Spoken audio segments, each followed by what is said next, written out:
the end of the campaign, and I took a little detour there for the last week or so where I was really not promoting this book all that much because I had my other new book come out. It's a tough problem to have, and I keep mentioning that lately. It's like I'm coming out with something almost every 2 weeks, so it's hard to know exactly what I should be promoting. We had Justified last week, and we've got this now, which will be closing in 10 days. And then on October 3rd, we're going to have Sanctified. Then on October 14th, we're going to have The Iron Wedding. Then on November 1st, we're going to have Glorified. Somewhere in there, maybe the Alt Hero novel will come out. Don't know. I'm going to be doing a special hardcover edition of my first trilogy of for Steam and Country books. And then I might be doing a new James novella by the end of the year. I'm actually looking at the metrics on that and seeing how those are doing before we spend time on doing that. And then I'm going to have Dynamite Thor. Dynamite Thor will be the next crowdfund project, which will be, I think we'll be able to sneak it in before the end of the year. So we're just moving like clockwork, producing books, producing comics, and doing what everybody said that we wanted, a real alternative to the industry that's going to be here doing things. Hey, Sam, welcome to the stream. If you're in the stream right now, make sure to leave comments, hit those like buttons, hit those little heart buttons on Twitter, subscribe, do all your things, because all that does, and share, of course. Share all this on your social media. Because what this does is it gets the algorithms going, and you know what? Getting the algorithms going is the most important part of all this stuff. This is how we get discovered by new people, and that's the whole point of today. We want to get Flying Sparks discovered by new people who have not backed this yet, who want to get in on this because it's going to be great. And so help me do that, people. Let's get it going. So I'll put up Flying Sparks on the screen today. We got a couple new backers this morning, and it's pushing things up. I'd love to try to hit 11,000 pretty shortly here, and then we can keep on moving up the chain. So I'll just kind of go over the Kickstarter right now. We've got a lot of tiers, and I think it might be a little intimidating for some folk, just because I've got so much product now, and that's the thing. This is now 3 volumes in. We've got 210 pages of comic content that we've come out with in the last year, and it's going to be even more. So it's going to get crazier as these get even bigger. I mean, when we get to volume 5, I mean, gosh, we're going to have around 350 pages of content, maybe some more with some of the extra side-on things. Pretty amazing. Welcome, everybody. Welcome to the stream. John Delarose. So we got our first tier. I just was like, for the cause, and of course, I don't know, people back $1, so they do it. So that's why I put that up there. And then at $10, I've got the Volume 1 digital. This will just get you your digital version of Volume 1, so you can get in on that. We're going to go over a little bit of Volume 1 today. I went over Volume 1's first issue when we launched. Each volume has 3 issues of content, and each issue is just like those comics you remember in the past, the ones that you loved, where they actually had a start, middle, and finish, and then set up for the next issue. So we have I try to pack a full plot line into every single issue. And Anthony Pacheco says, have you sold 5 waifu pillowcases yet? I have to check in with my guys. I haven't checked with them yesterday. When I checked yesterday, it hadn't happened yet. So we'll see that. I've got the waifu pillow link. For those who tuned in and don't know what's going on, I promised my backers if we funded on day 1, which we did, that we would make a waifu pillowcase of the superhero and meta girl who's pictured here. So we did that. That is a thing now. Very expensive joke. So I hope you guys at least back the book because the joke is a pricey deal. So we'll go over volume 1. Each issue has each volume has 3 issues of content. So it's just like buying 3 issues in a store for $10. You cannot get 3 Marvel comics for $10 at all, digitally or physically. So you're going to have to pay $3.99 at least, which would be $12. And that's actually where I priced the new volume at. So I try to give people a little discount if they want to get in on it. Just check out the book. And then for volume 3, we've got it at just a regular price because we're trying to pay for art and cover all those costs and all that. And we go up, same thing. Volume 1, if you want it as a just the regular paperback version, I discount it a little bit from the other prices. Help people get in on it. I want people to be able to check out this book. No problem. You can always pick up the books later if you just want to check it out. These are great ways to check things out. Is just get the first volume. Volume 3 Add 25. So again, this is not that much higher than a Marvel comic. Pretty good. 25, we have volume 3 at, and again, this all helps cover the cost of the art. I've stated a few times that my costs for this to break even are honestly about 12,500, around there. And so in order to break even on this, taking no money for myself whatsoever, just breaking even on this and paying my artists and paying the production costs, that's where it ends up. So I think we'll at least hit that. But after that is where I actually get paid for my work here, which I spend a lot of time doing this. So I hope you guys like to help that out a little bit, at least. So there's that. Complete digital bundle, pretty cheap. I try to make it very easy for everybody to get in. Again, I've got volume 1, 2, and 3, and the MetaMan special for 30. So if you do the math on this, if you bought them individually, you would have $10 for 1, plus $12 for 2, plus $12 for 3, plus the MetaMan special at 5, $39. So you save $9 as a new person coming in and buying all the specials there. Plus we get the digital stretch goals, which will add more content to things as it goes along. So the value just keeps getting better. Everybody gets the digital stretch goals at all tiers, by the way. Try to hook everybody up. 35, we have our Pillow Fight variant. If you've seen this is our variant cover. Now, my variant covers, I limit to these campaigns only. I print a specific number of them, and I will never offer them again. So if you want these beautiful cheesecake arts by Miss Sashi, these are going to be big collector's items as I get bigger. Here's a little testament to my collector's items. Check this out: Star Realms Rescue Run. All right, so here's my book, Star Realms Rescue Run. Oh, wow, somebody put one up cheap. Ha, things have changed. Well, okay, so this is all you got. These are pretty brand new. I haven't seen these as of late, but I'd pick these up, by the way, especially this one. But they go up pretty crazy, and these are low print, so it's kind of hard to get these. And I'm good, acceptable. Ooh, acceptable. Somebody was a little rough on this one. Very good here. So this is a really good deal. I'd pick this up because I don't have very many print of these. But these tend to fluctuate and go up over time, is what I've seen. Usually they're around $80 when I see them. I wonder if someone bought one from me direct and then put it back up here. Interesting. I don't know. It's possible. All right. So these will be gone. There will be like 100 of them, and that's going to be it, probably. And then we'll go. So we got the Pillow Fight variant. That's pretty popular as a reward. We got hardcovers. The hardcovers are really popular because the hardcovers are beautiful. You get the name on the spine. They turn out real nice. I think the quality of my hardcovers are better than the ones you'll find in stores with Marvel and DC personally. So I love those. Complete Flying Sparks, so you can get all the trade paperbacks. I offer everything, right? And if you missed volume 2, if you came on and you bought volume 1 and you missed volume 2, just add $25 to your order. Just so if you pledge it like if you pledge for just like volume 3 or whatever, just add $25 on. And then on checkout later, I'll have an option for you to grab volume 2. So I don't have its own tier on here because I've already got too many tiers as it is. But definitely don't fret about that. I'll make sure you guys can get a copy there.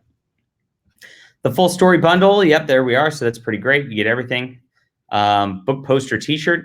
I'm surprised this only has one backer, especially with like this beautiful, like these art are phenomenal. I would expect that more people would be grabbing books and posters and T-shirts in here because that, or maybe people didn't scroll down and see it all the way. Maybe that could be it because I've just got too many freaking options. But I like giving people options. I want people to get what they want.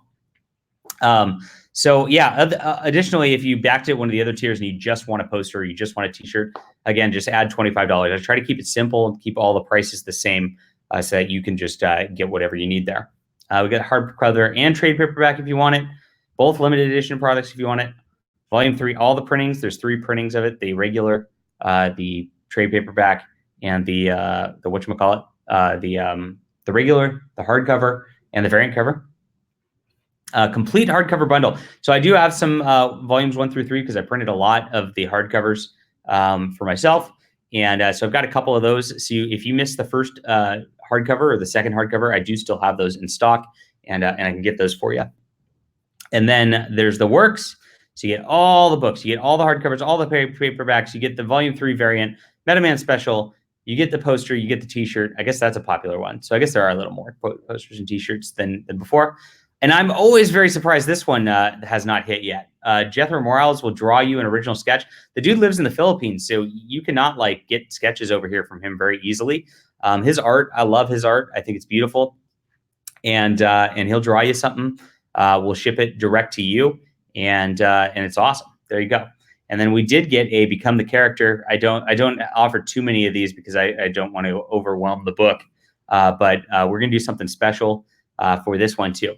So that's all the pledge levels you can back at, and I hope you'll come in. And if you haven't gone up on anything yet, I hope you'll up your pledge. Come in, bring your friends, tell your friends about this book, man. Link is down in the comments in YouTube. So definitely post this everywhere.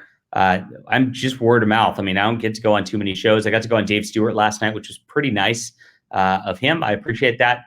But a lot of the comic YouTubers just don't care about comics. So in fact, they seem to actively oppose comics. So anybody who's actually producing comics like on a regular level, they tend to shun over in those departments. And so there you go. And that's the deal. So I don't run up the score. I don't sit on this stuff for a year, leaving it open for a year or whatever. I have it go for 30 days and then move on to my next project because I want to get more stories out. I am a storyteller first and foremost, and that's what I'm doing.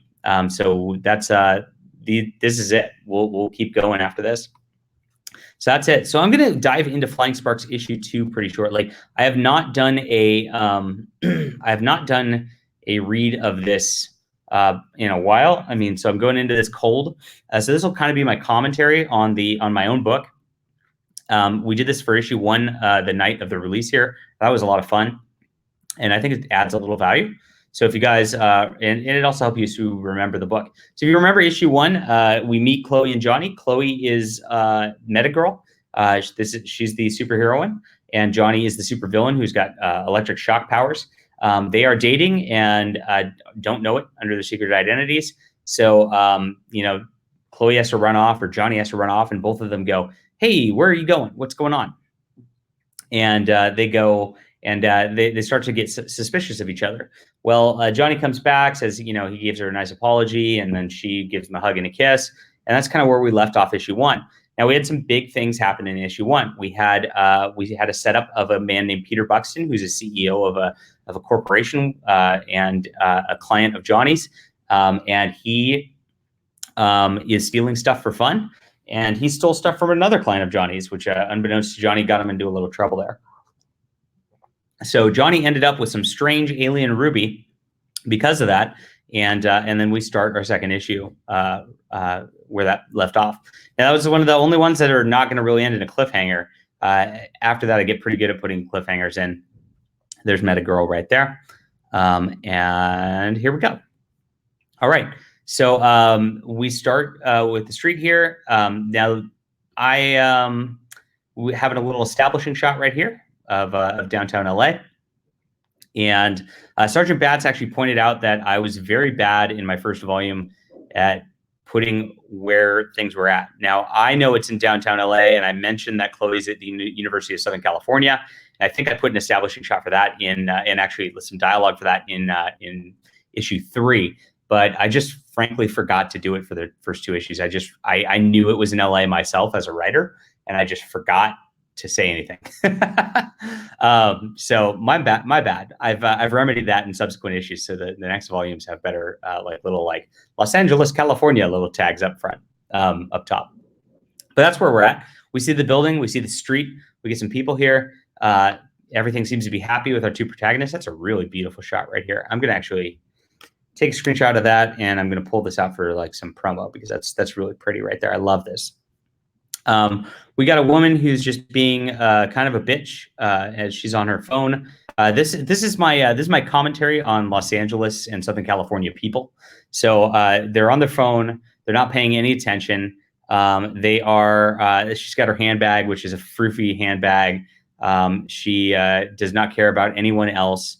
And she blames everybody else for actually running into somebody and flinging her purse at people and hitting people. So that is LA in a nutshell.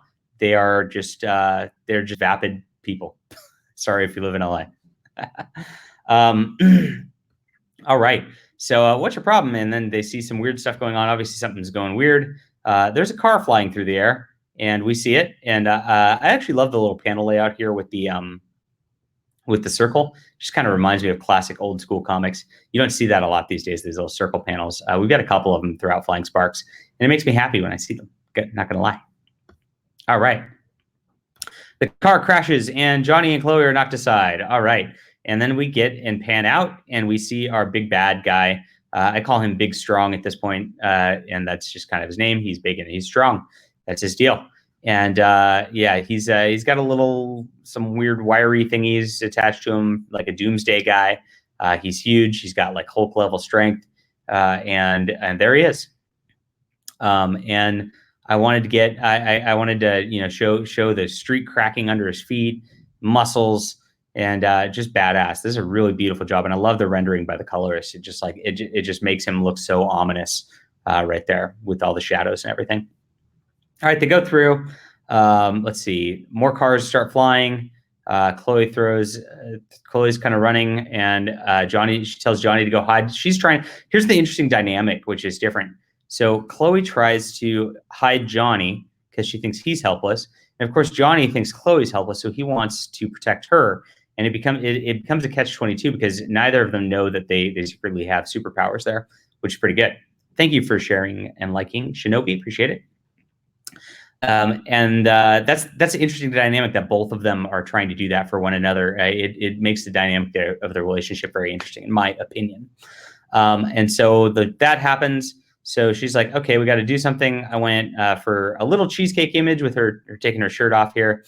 You don't see too much because Chloe's a good girl. She's hiding in an alley here. And then next we see her. Oh, she's flying through the air. So she changed into her costume. This is one of my favorite images in the whole series.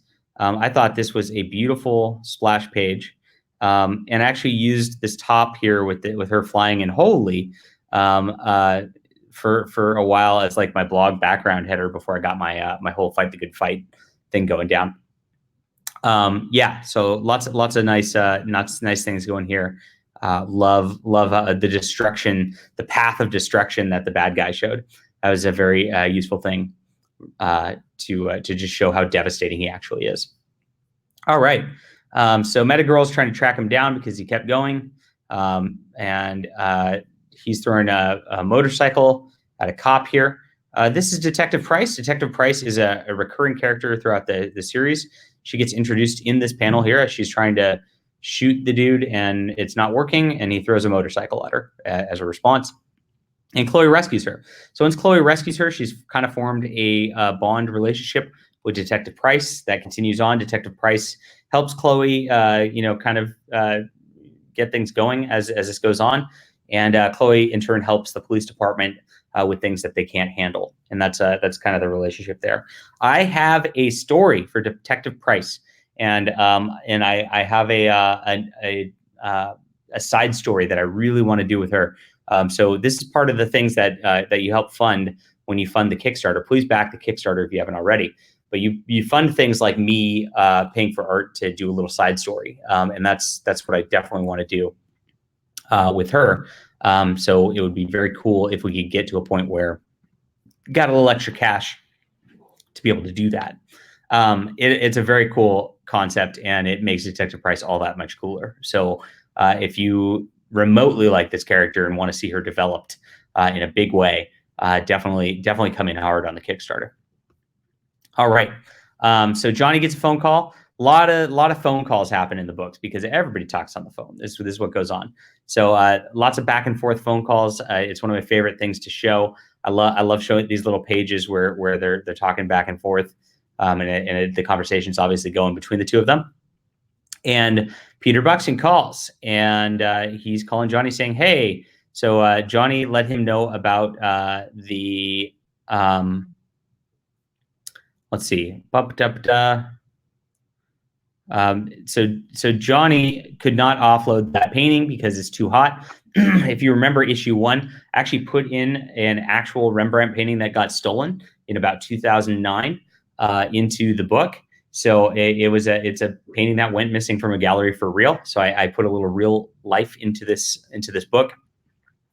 And of course, that would be too hot to sell because everybody would know that's a stolen good at that point. And so Johnny obtained this alien ruby. He's looking to monetize it. Johnny's always looking for the business angle, and he talks in business speak. I'm looking at monetizing it, right? So character stuff right there, and that's his deal. He's a hustler. And then Buxton's pretty interested in that. And we established that we're going to take it to Chloe's physics professor to see what it is and see if he can do anything about it. We established him in issue 1, and that's how Chloe gets her gadgets from her physics professor that helps her fly and shock people and things like that. Buxton asks the name, and this is a bit of foreshadowing here. And Johnny's like, why? No reason. Ominous bad guy noises. So yeah, there's a lot of foreshadowing here. What's going to happen in issue 3 and beyond with this whole alien ruby plot, which I would just like barely put into the background, but it just compounds and compounds and compounds with every issue. I love it. So this is where my writing chops come in, guys. This is where a lot of the guys you see these amateur projects out there, and Benjamin Rodriguez asks, doesn't he have an obnoxious ringtone on Facebook Live there? Benjamin, his ringtone is Never Gonna Give You Up by Rick Astley, of course. Yeah, so I layer in a lot of stuff. I'm actually planning, I have a whole arc planned here out from issue 1, which expands into issue 2 here. There's foreshadowing, things that are happening. Even the art's foreshadowing. Look, there's destruction going on as he goes, no reason, right? So this is a big deal, and this is the difference between professional writing and the writing you're going to get from some other guy out there. So this is why I'm going over this stuff. All right, so Chloe goes after this guy, and she's this is her first real supervillain fight. So she's fought like a big tough mook in issue 1, and she barely defeated him after getting beat up pretty good. And in middle of issue 1, she fought some street crime of a guy who thought he had superpowers but did not actually have superpowers, called himself Quake Man. And this is her first time she's doing it. She knows, she says, there's no way I can beat this guy. He'll crush me like an ant. But maybe if I fake it, I'll sound confident enough that he'll listen. So fake it till you make it. Metagirl's really working hard and trying to fake it till you make it. And that's, she's just the type of girl that's really going to try to give her all, no matter what it is. All right. So talking doesn't work very well at all. And she tries her shock stick on him, and it doesn't work. And then we get ominous bad guy again. He grabs her by the neck. Very nice. What a good sequence. This is just pure action sequence for comics. And notice, like, I don't unlike some crappy DC comics, there's not a lot of dialogue in between this sort of deal, because, like, I mean, they're really not going to be bantering back and forth. They don't know each other. It's not personal right here. She's just becoming a nuisance to him, and that's it. That's all there is to it. So that's the deal. And he's got her here. Love the shadowing again. Look at that shadowing, so good. And they're coming up to the steps of Buxton, and Buxton Technologies here. You can help me send Buxton Technologies a message. So obviously he's connected with it somehow. We don't elaborate on that in this issue, but we know it's here. No, we do. I'm sorry, we do elaborate. Experimenting on people is wrong. So this is the first glimpse of the overall plot that gets a lot bigger at this point. I agree with what he's saying, but he seems crazy. It's very interesting, and this is like, I guess, a little bit of online social commentary.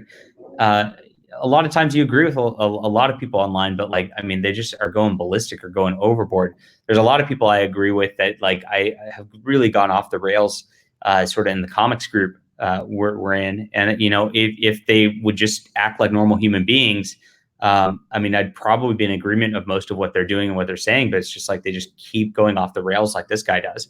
So that's something that, like, we see a lot in our social media environment, and this is extrapolating that out to the superhero level. He kicks the crap out of her, of course, because whatever. There's the reception. She's just a temp, and Buxton has trouble holding down receptionist. So there you go. He's got her. And then MetaMan shows up. So MetaMan showed up briefly in issue 1, and he just shows up and says hi and kind of checks in on Chloe. And you're kind of like, who is this guy and why is he doing this? Well, that kind of it doesn't just kind of get answered. It gets answered in the MetaMan special, which is a single issue of MetaMan, which kind of elaborates on who he is a little bit. I don't go into his full origin because I actually wrote a radio drama comprising of his origin, which maybe will get made at some point once the audience gets big enough for that sort of thing. I would love for this whole thing to expand into a multimedia project. That's the other thing, is there's so many different stories and so many different mediums I could tie into this and really create just like the coolest world. And I'm ready to do so. I just need the readers. I need more readers to come in on this stuff. I need you guys to tell your friends that this is going to be the superhero thing they should be following, the superhero thing they should be discussing on this level, because there's so much depth to this as I'm showing you right now. But that's MetaMan. And he's doing more of this issue. So he's not just showing up and saying hi. And we see as Big Strong here was kicking the shit out of Chloe, that he is no match for MetaMan. MetaMan's got real powers, unlike our friend. And this is just like a silly thing where he's like, nothing happened here. And then MetaMan's just like, boom. And he just lays down the law. So so I love it. So this is just so funny to me. I love this whole sequence. And then he, I'll get my revenge. Very funny. Pretty violent, but pretty funny. And we see that Metagirl's pretty hurt. MetaMan really cares about her for some odd reason, which we find out later. And he says, I wish I had the time or ability to train you into the hero you could be. You've got a great heart, Chloe. So he wants to do more for her. He's kind of, he's the best he can do is check in on her from time to time because he's got his own deal going.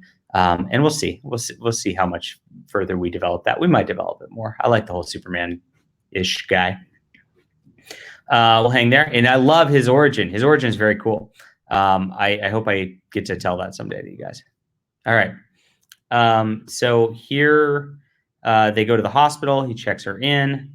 You get the standard, are you related to the patient questions? MetaMan does not care. So later on, after the whole deal's situated, Johnny is running to the deal. He runs into Detective Price. And she says, check the hospital. And he gives the description. You're high, petite. So she starts to think about Metagirl going into the hospital. And here we are. So I do finally go Los Angeles City Hospital. This is where I kind of failed earlier in the issue. Sorry about that, guys.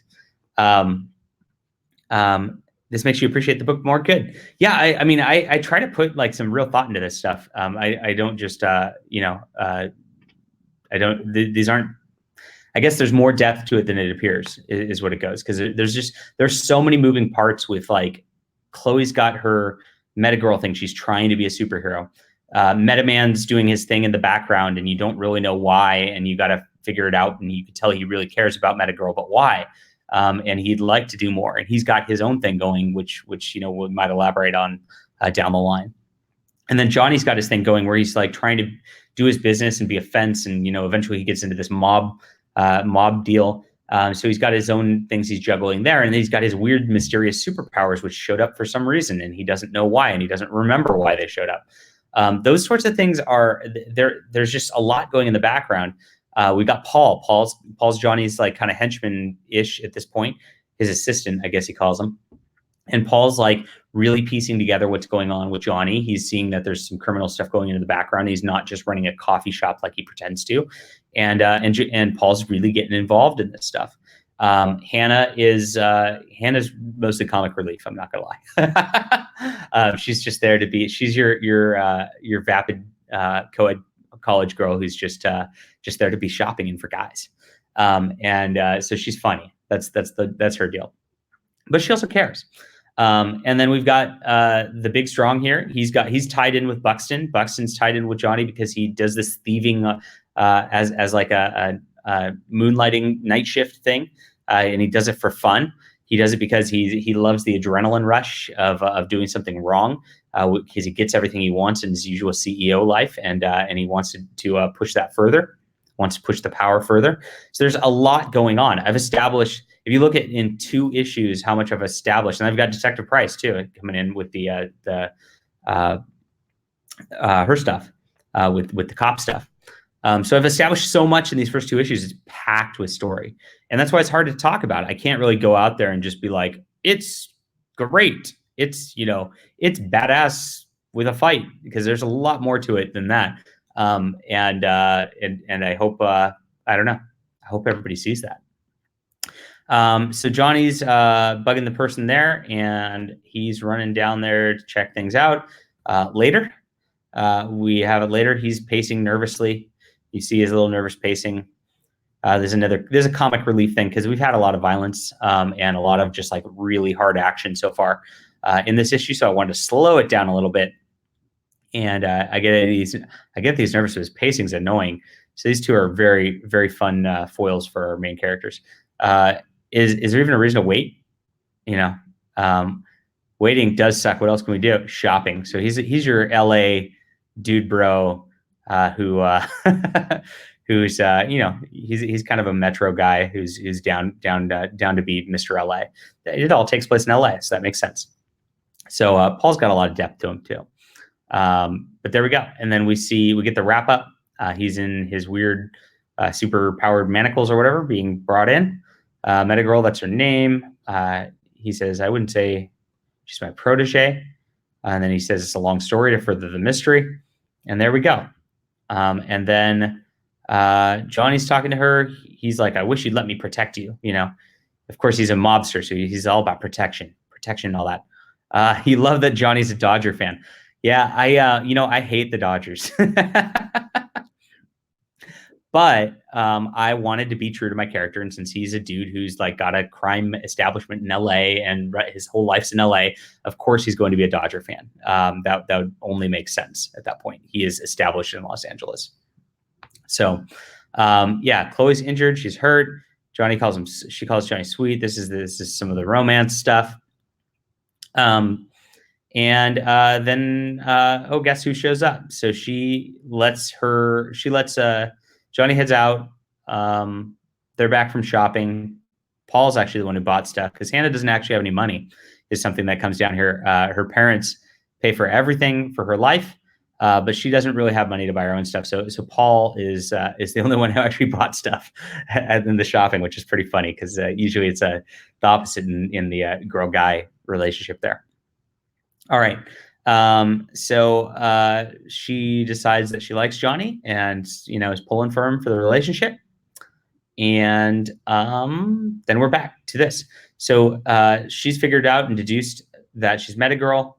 And we also give a little world building here. Federal law protects superheroes. They want to encourage people to do good instead of falling down the bad path like the man we captured today. So there is a sort of federal protection. That's why the government doesn't really look into these sort of vigilante things. But the police do want the help. And so, of course, they do in a city like Los Angeles, which is ridden with crime. They want as much help as they could possibly get. And so she says, call the police department if you ever need help for Detective Price. And that sets up their relationship. And of course, Johnny can't know what it's about, so Chloe keeps her secret because she doesn't want him to know that she's met a girl. And there you go. And that is that's issue 2. So that's the setup for that's 2/3 of the first volume we've gone through on the streams now. I'll probably go through the 3rd issue before we all end here. I mean, I guess you guys can read it on these streams if you really are cheap or something like that. But it's better to get the dialogue, hold it in your hands, and do all that for this. And then that's going to be the issue 1. So there's a lot going, or volume 1.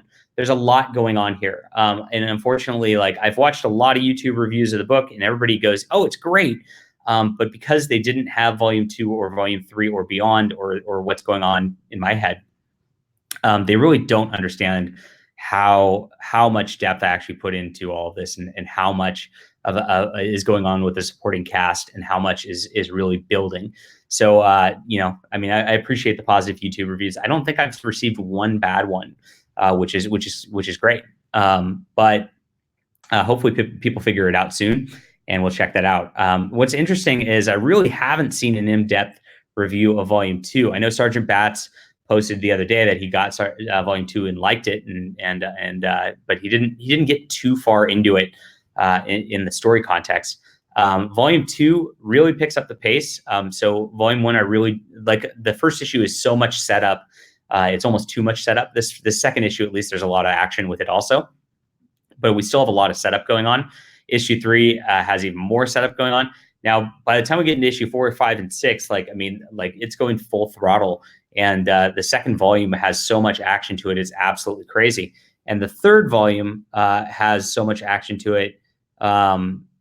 It's even crazier. So yeah, it just picks up. And I try to really go hard on the action because that's what comics are about. This is a visual medium. I want to show you guys some knockdown, drag out fights that are really cool. But I also want to maintain the character depth. And I try very hard to maintain the character depth plus what's going on. Now, issues 4 through 6 introduce some more characters in Volume 2. And I will show you one of them who ends up in Volume 3. This is from late in Volume 3. Now, in Volume 2, we have this character here we call the Hooded Rogue. You see she's got like a crimson/purple cape and a black base. And she's got teleportation powers and these energy rings she can fling at people. And she's got a mystery identity. We don't know who she is. And she comes out the gate, you know, pretty aggressive and swinging at Metagirl in issue 6 or 5, one of those, and continues throughout the issue. So she becomes an important part of this whole plot line. And then our Big Strong makes a reappearance in Volume 3. Who else shows up? Johnny gets some henchmen who are mob guys, and he's fighting a mob war in the middle of this over the next 6 issues that you guys are going to be picking up here. So there's a lot going on. I love this. This is one of my favorite pages. This is from Volume 3 issue. It'll be Chapter 9, issue 9. Villains wear purple. It just works. It really does. You know, and this is not the final version. You see the palette colors on the side here. So we do have a final version later. We do have Bob Robinson in issue. He shows up in issue 5 or 6 also, and then continues on. He's pretty big. Issue 10. There's a really funny joke with Bob Robinson and Mario, which you're not going to see issue 10 for a while, but I have a very funny joke in there. And I wrote a character bio for him. Let me see if I can find it.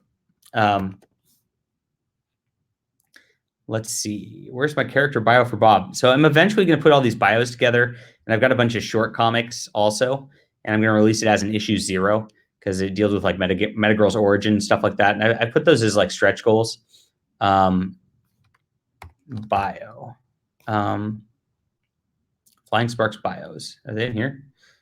I might have held the Bob one back. I can't find the Bob one. All right. Not right now.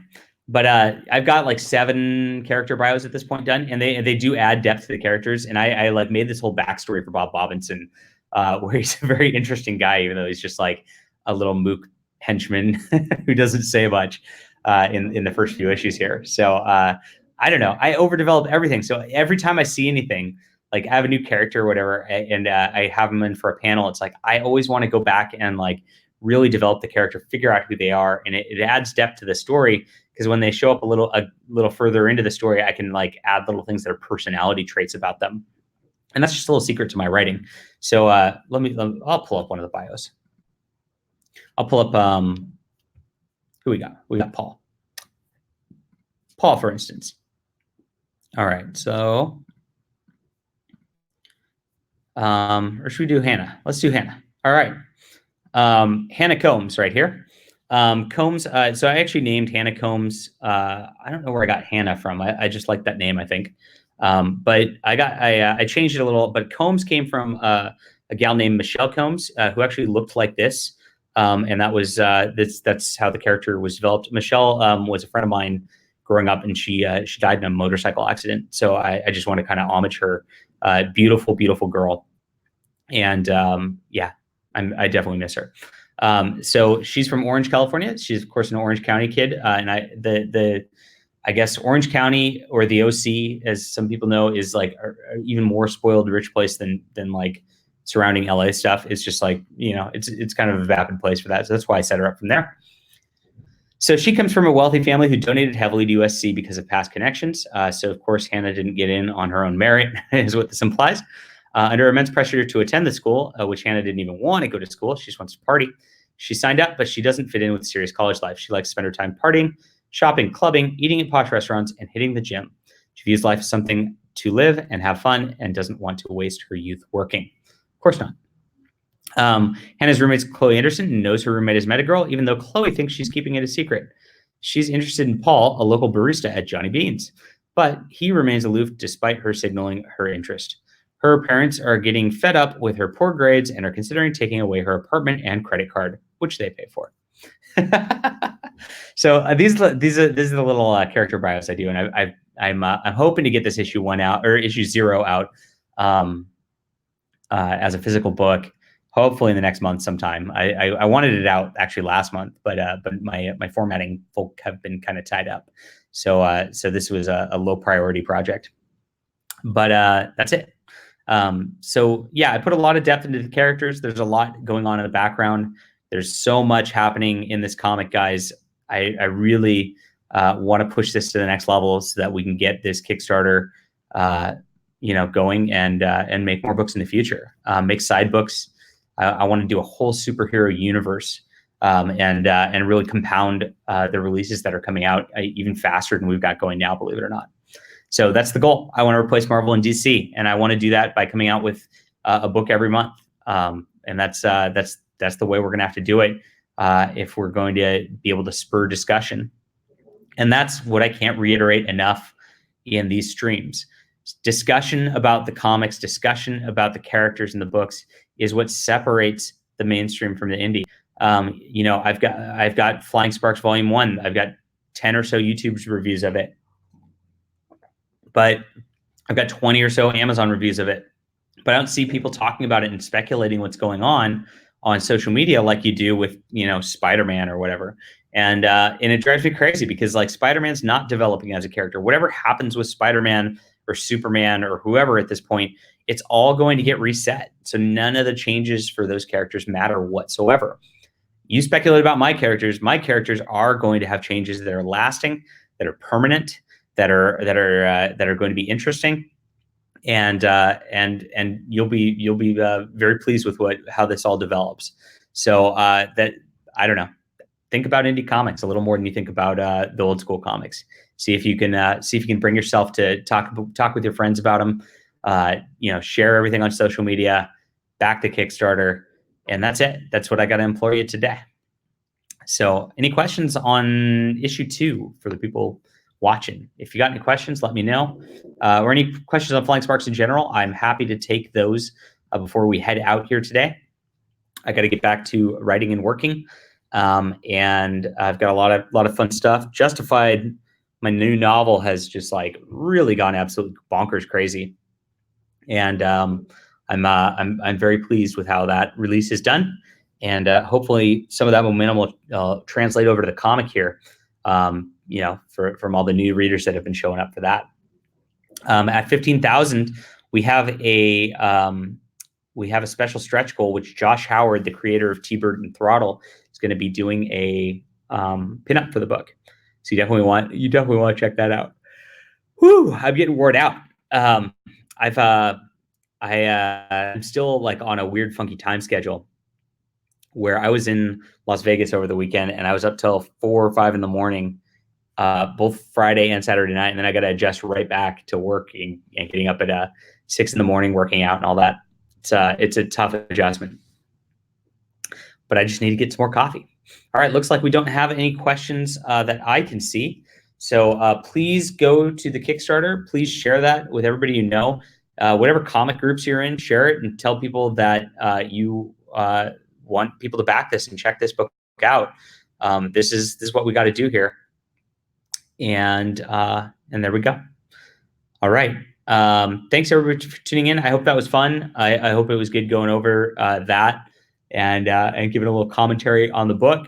Maybe I'll do this with the books too. Could be fun. I don't know how to really do that. I guess we could do a chapter at a time or something like that.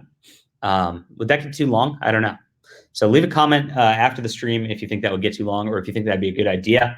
And I'm happy to oblige whatever you guys want because that's what I do here. So thanks everybody for supporting.